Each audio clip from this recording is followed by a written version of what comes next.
welcome to the latest episode of Scoop on the Gloop, and we've got a bit of a weird one this week because this isn't a product you can buy. This is a product that Samantha has picked up.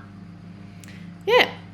I was looking at my desk to see what we could talk about in today's episode, and I showed this to Colin. So we picked this up at the last Formulate that we went to. Which is a big trade fair in the UK, isn't it? Yep. And this is a vegan lipstick, and I was really surprised to see this. And Colin said, let's make the video about that, of him explaining what has happened with this vegan lipstick to have caused that. I've never seen it before. Colin asked me to think about what I think could have happened to it. So I'm looking at it thinking, I don't think it's anything to do with temperature. I said to him, could it be like a microbial bacterial thing? I'm not sure if I was right there by the way he looked. All I could come to is it's either a bacterial thing or some ingredient in the product was never properly went in to the formula and has come out. That's what my guesses would be, which is what Colin asked me to put forward my guesses. But now we will find out what did happen to this lipstick. Well, you were way off on the bacteria. It's not bacteria. Bacteria don't grow on lipsticks, so that's never an issue with them.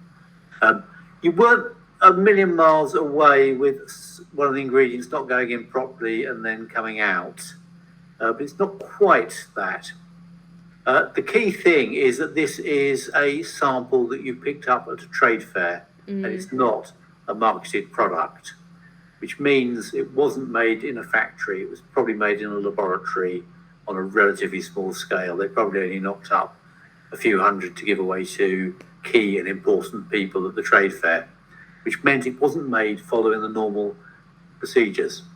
And when you make lipsticks, the manufacturing procedure is actually quite critical. And the reason for that is that if you don't get the temperature that you pour them at and how quickly it sets after you've poured them just right, what can happen is that the waxes in the lipstick can crystallize at a different rate, and therefore they start producing these crystals which migrate to the surface of the lipstick.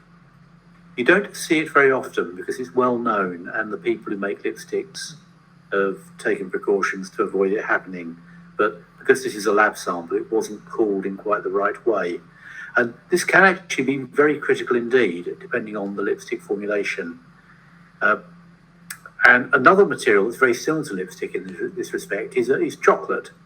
Now, I don't know if you've ever seen a very old box of chocolates, and they seem to have like a white frosty appearance. Yeah. And again, a lot of people think they're going mouldy and throw them away. In fact, they're still perfectly edible, but what's happened is that crystals in the chocolate have migrated to the surface and given it that appearance. And if you ever do eat old chocolate like that, and there are some people around who will eat any kind of chocolate in any form, it's basically fine. It just doesn't have quite the right sort of bite to it. You know, when you eat chocolate, it's got a sort of nice sort of crunch to it. Well, that's because the crystal structure is just right. With lipsticks, it's very similar. You need to get the crystal structure just right so that it smoothly glides across the lips when you apply it. So when you're formulating a lipstick, you're worried about using the right ingredients to get the kind of lipstick you want, but you're also really worried about getting the exact crystal structure that you need, and that's done mainly by controlling the temperature. In some factories, they have what they call heating tunnels, where the lipstick is poured and then it goes through a tunnel that's held at precisely the right temperature for precisely the right length of time before it comes out. So you can see how, if you're making a lab sample, you wouldn't have that facility available. And also, this is a lab sample. They're putting new materials in it, so they haven't had the chance to do the scale-up process to work out how the lipstick should be made. So it sounds like this is particularly insightful, for the consumer as well, but particularly for your startups or your smaller scale entrepreneurs who might not have a manufacturer to make their products. They might be making them themselves, and it just shows how they would have to be very wary of of course every stage, but temperature and the cooling of the ingredients as well. That's right, yeah, and it's also a problem for R&D chemists, because if you come up with a new lipstick and you want to send it out for trials, you can't make it as well in the lab as you can in the factory, and so the results you get back from the field don't reflect exactly how the product's going to work. And so when you're buying your lipstick, you're buying knowledge of the colours and the pigments, you're buying knowledge of the raw materials and the formulation, but you're also buying into the way it's made. And quite often when you see cheap lipsticks that aren't branded and coming from with all due respect, non-standard countries, quite often they look great, but they don't have the right feel on the lips, and they don't have the shelf life. They do what this sample has done, which is gone all sort of crystally. But it can be worse than that. The whole lipstick can just go crystalline and crack and fall apart. And so that's what the skill of lipstick formulating is all about. And that's one of the reasons we don't do lipsticks here at Collins Cosmetic Consultancy, because we've got a level of expertise, but formulating lipsticks really is a job for a specialist who does very little else, and for people who work at factories where they've got well-developed manufacturing equipment.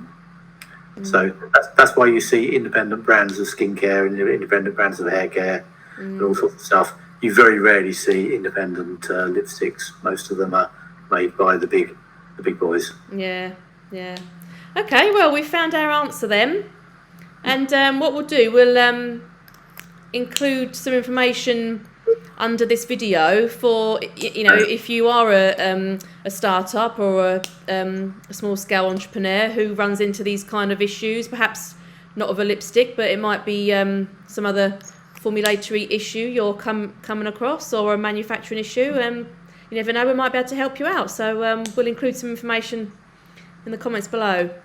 Yeah, that'd be great. Right. Okay, thanks, Samantha, and we'll get back to looking at products people can actually buy next week, shall we? Yeah. Okay. Yeah, we will. Okay, bye. And thanks for watching, everybody.